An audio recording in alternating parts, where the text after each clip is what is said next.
naa màggal bi nag moo téye sama gars yi dañoo nekk di waajal xam nga màggal nag des koy waajal mais boo ko waajalul ba mu des une semaine nga bëgg ko waajal lii rek la lay yóbbee ci lii rek màggal at lañ koy waajal gars yi ma xam dëgg at la ñuy waajal màggal. donc dañuy jeexal ak yéenekaay yi la ñu daal di xëy tey Walf Quotidien lañ koy daal di dooree ci inaccessibilité corruption surfacturation clientélisme loolu yëpp nag ñu ngi ko dëxañ ci administration sénégalaise moom Ousmane Sonko chargé na encore les fonctionnaires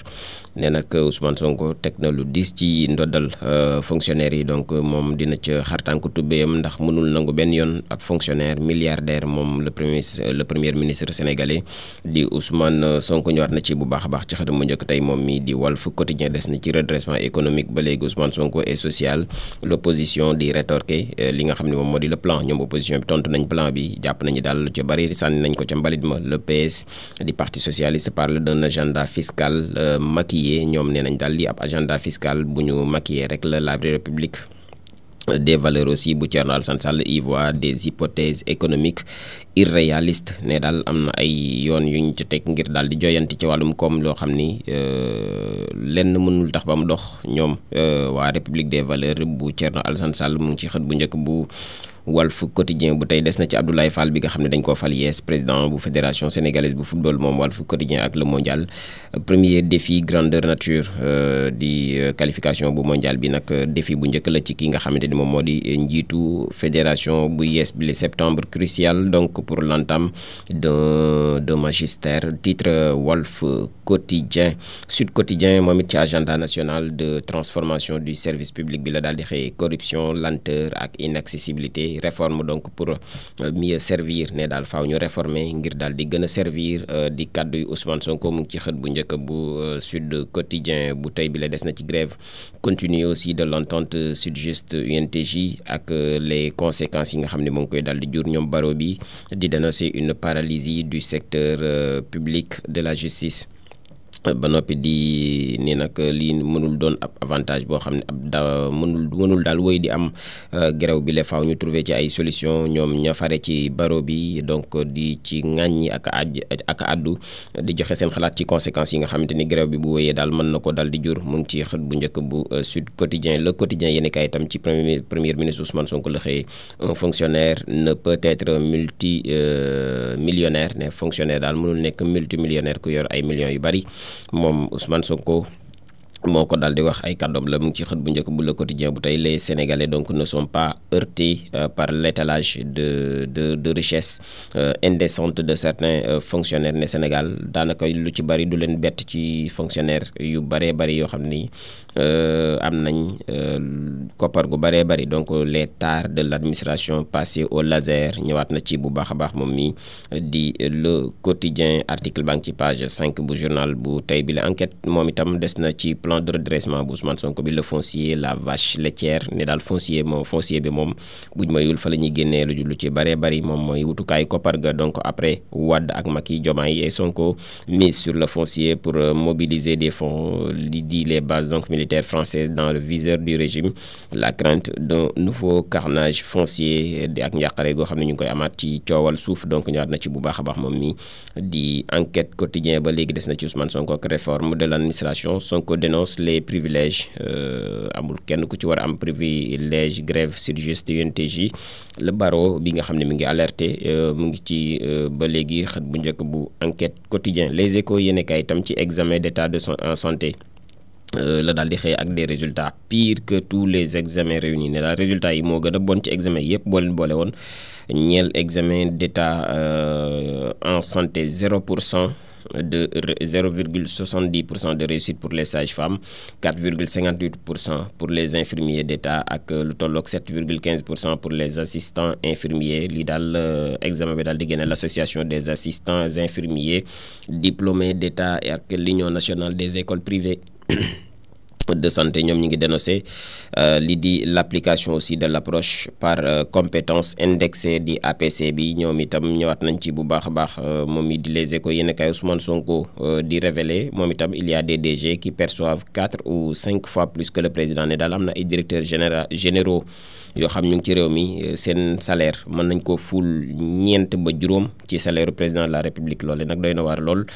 Les Échos yéen a kaay ñëwaat na ci moom Ousmane Sonko di ko xam ne mu ne nag un fonctionnaire ne peut pas être milliardaire. Fonctionnaire mënul doon milliardaire moom Ousmane Sonko di ko xamle des fonctionnaires ont fait étalage donc d'un niveau de richesse indécent que rien ne peut justifier na daal yenn ci fonctionnaire yi daal yor nañ loo xamante ni daal dara mënu ko expliquer gaspillage ak surfacturation yi nga xam mi ngi ci administration bi surtout nag ci administration publique bi xëy na nag ñoom nguur gi dinañ ci gar seen tànk tubéy ñëwaat na ci bu baax a baax moom mi di Les Échos yéenekaay L'Observateur moom itam des na ci brigade de recherche bu gendarmerie bu Faidherbe bu ñoom dañoo daal di teg loxo ko nga xamante ni daal jàpp nañ ni ab monstre la woon ci cyber de doon yëngu ci cyber prédateur maanaam doon na xale yu jigéen ñi ci net bi donc doon seq ak ñoom naka sudul noonu ñëwaat na ci bu baax a baax ci comment le faux agent de casting ab agent de casting la jàppee woon boppam naka moom mi di Farid Gloire Ntari naka la doon monter ay arnagam à la célébrité donc pour daal di faire ses proies benn ci victime yi daal di koy porter plainte nag di raconter ne da ko abusé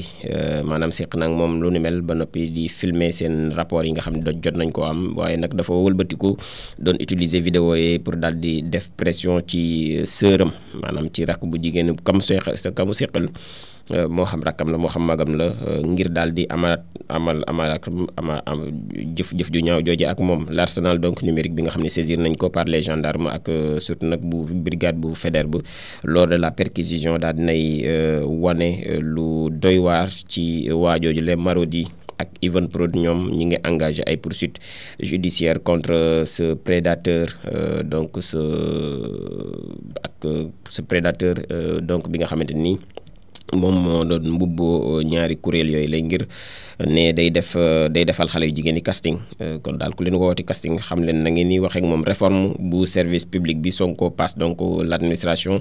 au Karcher donc moom ci wàllu administration bi ñëwaat na ci bu baax a baax ak kàddu Ousmane Sonko moom mii di l'Observateur le premier ministre di allumer donc la mèche contre les milliardaires de la République vers donc le plafonnement des salaires abusifs ak la fin des privilèges excessifs dans la haute administration bu ñu sukkandikoo ci l'Observateur dans l'ombre de Modulo Franc frappe à la porte donc du roi des arènes titre l'Observateur moom Observateur sax des na ci ki nga xam ni mooy audition de fond bi ñu def ci wàllum Kocc Barma ci kaawu Kocc Barma je ne suis pas Kocc Barma moom loolee la wax moom mi di El Hadj Babacar Dioum nee na du moom mooy Kocc Barma je ne suis qu'un hébergeur de site ne daal da doon héberger ay site ñu koy fay moom xëy na da koo daal di héberger la défense donc de El Hadj Babacar Dioum ni ki démb la ñu daal di wax lu ni mel face au doyen des juges ñëwaat na ci bu baax a baax moom mi di l'Observateur moom l'Observateur sax ci rubrique interview bam def na ko tey exclusive avec docteur Aïssatou Sissoko moom mooy la coordonnatrice régionale bu Greenpeace mi ngi sonné l'alerte ci lan mu nag il faut la publication immédiate des résultats de l'audit du pavillon sénégalais ne daal faaw ñu def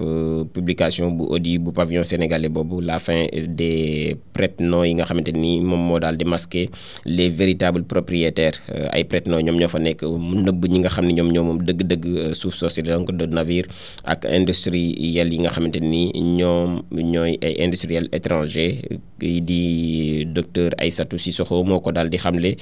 ci interview bu mu seq ak suñu naataango yooyu di waa l'Observateur L'As Quotidien itam des na ci Ousmane Sonko après la présentation de son plan de redressement Sonko replace l'économie au cœur du débat public tegaat na daal économie bi di koom gi ci débat public bi ginnaaw ba mu publier plan de redressement ba noppi moom mii di Ousmane Sonko kii di Abdoulaye Wilane moom itam mi ngi ci xët bu njëkk bu L'As Quotidien mi ngi moom mooy porte-parole bu parti socialiste mu nag le redressement du Sénégal ne peut se faire à coup de taxes ne daal redressement joyanti koomug réew mi kenn mënu ko def ci ay taxes ak l'impôt rek moom Abdoulaye Wilane ci xët bu njëkk bu journal bi di L'As quotidien. L'informé moom itam ci di bu yees ci Ousmane Sonko boobee la daal di xëyee mu ni nag Ousmane Sonko donc sonne la fin de l'impunité fa mu ko jëmale daal du fenn fu dul ci administration bi. Ngouda Fall Kane économiste le financier mu ngi ci xët bu njëkk bu journal bi sur la réforme donc de l'OFNAC. Il fallait corriger une institution dévoyée noonee la ko daal di xamle ci xët bu njëkk bu journal bi. Les sources a itam des na ci Farid Gouloir Tari moom teg nañ ko loxo ginnaaw ay présumé harcèlement sexuel yi nga xam doon na ko def, chantage, production professionnelle, profession ou diffusion de contenu à caractère pornographique pour daal di piéger sa victime. Comme le plan diabolique de Kocc daanaka sax ci tànki Kocc yooyu moom la góor soosu daal di toppoon moom yoon daal dina koy mujjee teg loxo Ousmane Sonko moom itam ci lay fonctionnaire mu ngi ci xët bu njëkk bu Source A ñeel fonctionnaire milliardaires yi ak les salaires du président de la république ak bu premier ministre ak yenn ci ministres yi mu ni nag mu ngi tàkkale di appuyer ba noppi di déballer moom Ousmane Sonko tacle appuyer et déballage noonu la ko xëyee xaati moom mi ci xëtam mu njëkk di Source A. Vox Populi itam ci Ousmane Sonko la xëyee moom moo saf sàpp ci journaux yëpp. Ousmane Sonko premier ministre donc interpelle les agents de l'administration moom interpellé na bu baax a baax ñi nga xam ñoom ñoo agent yu administration bi. On ne peut pas être milliardaire en tant que fonctionnaire loolu la leen wax mënuñoo nekk milliardaire te nekk simple fonctionnaire sali Portudal ak de faux médicaments yi nga xamante ni d'une valeur de 394 millions de francs CFA la ñu daal di saisir ñi ko def du ñenn ñu dul la police nationale bu ñu sukkandikoo ci Vox Populi. Moom Vox Populi sax des na ci wàllum yoon ak grève des greffiers ak ñenn ci contre-coup yi nga xamante ni am na ca pour la justice ak ses usagers. La voix haute donc et ferme de l'ordre des avocats ñoom yëkkati nañ kàddu wax li nga xamante ni moom moo di conséquence su grève yooyu buñ ca jëlul ay mesures vite fait bien fait.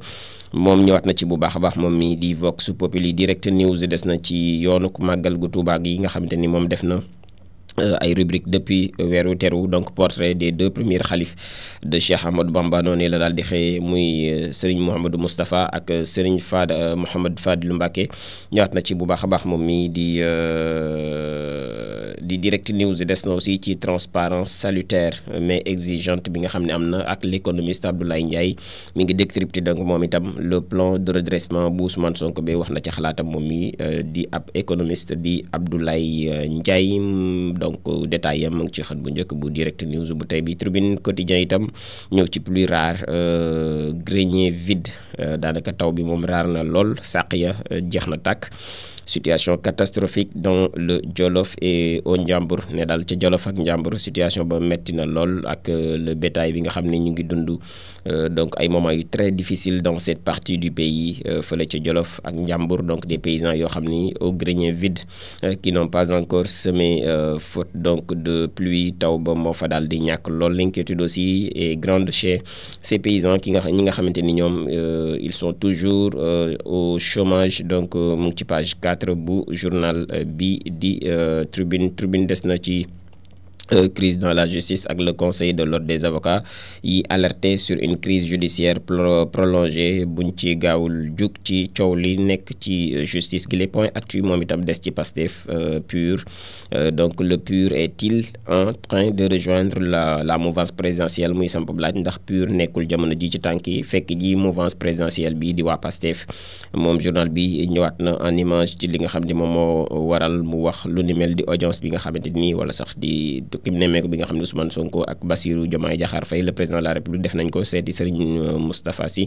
donc ñëwaat na ci bu baax a baax moom mi di point actu. Le point moom itam des ci forum des opportunités de Pastef Grand Dakar ak Alioune Badara Sarr ak ses amis ñoom balisé nañ donc la voie de l'autonomisation pour les jeunes et les femmes ci wàllu woowu la ñëwaat na ci bu baax a baax moom mi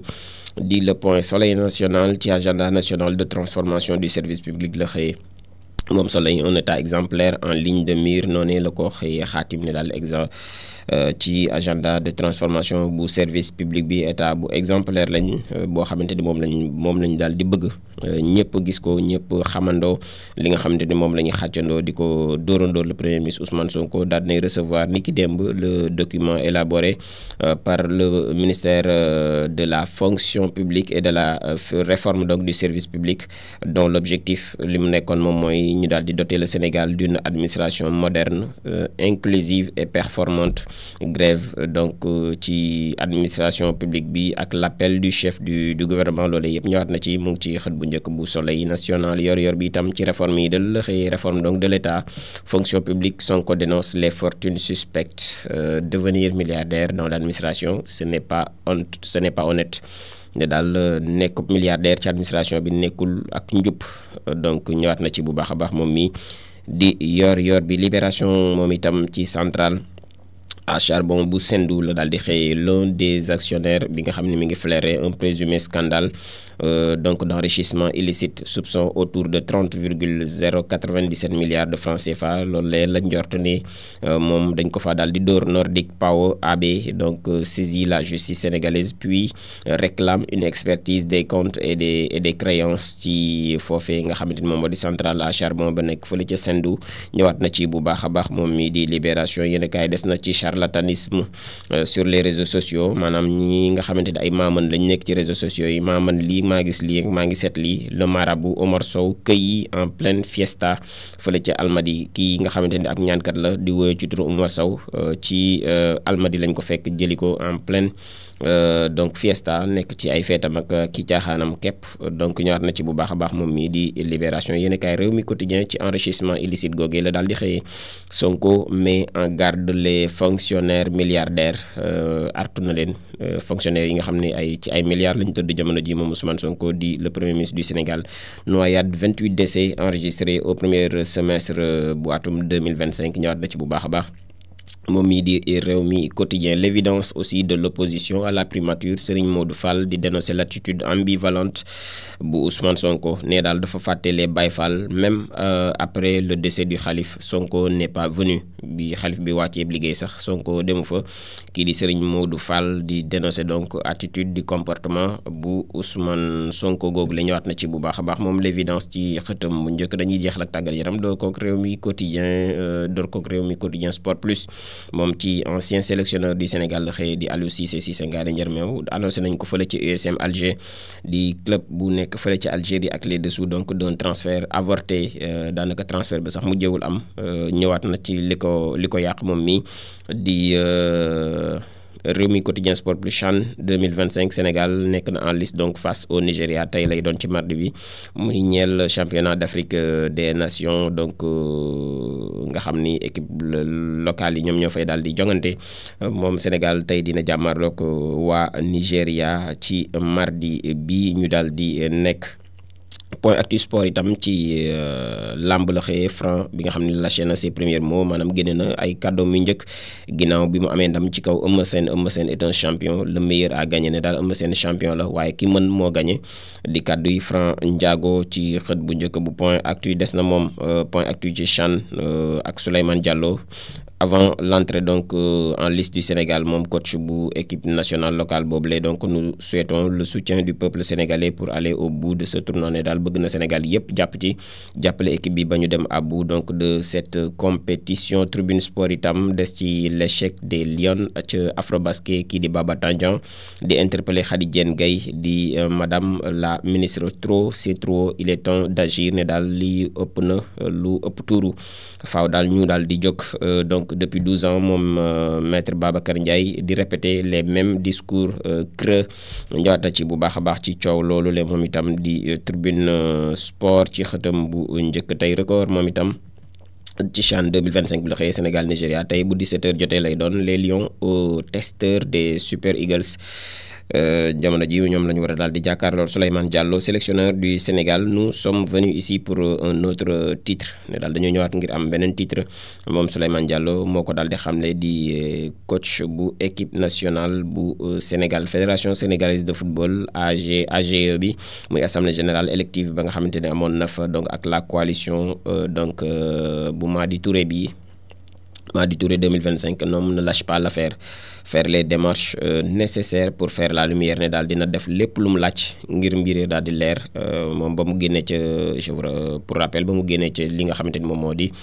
assemblée générale bi dañu woon dafa am ay guerre ak ab corruption boo xam ne am na ca ba tax naataangoom boobee di Abdoulaye Fall gagné foot féminine tournoi bu UFOA A ak donc des clubs l'UF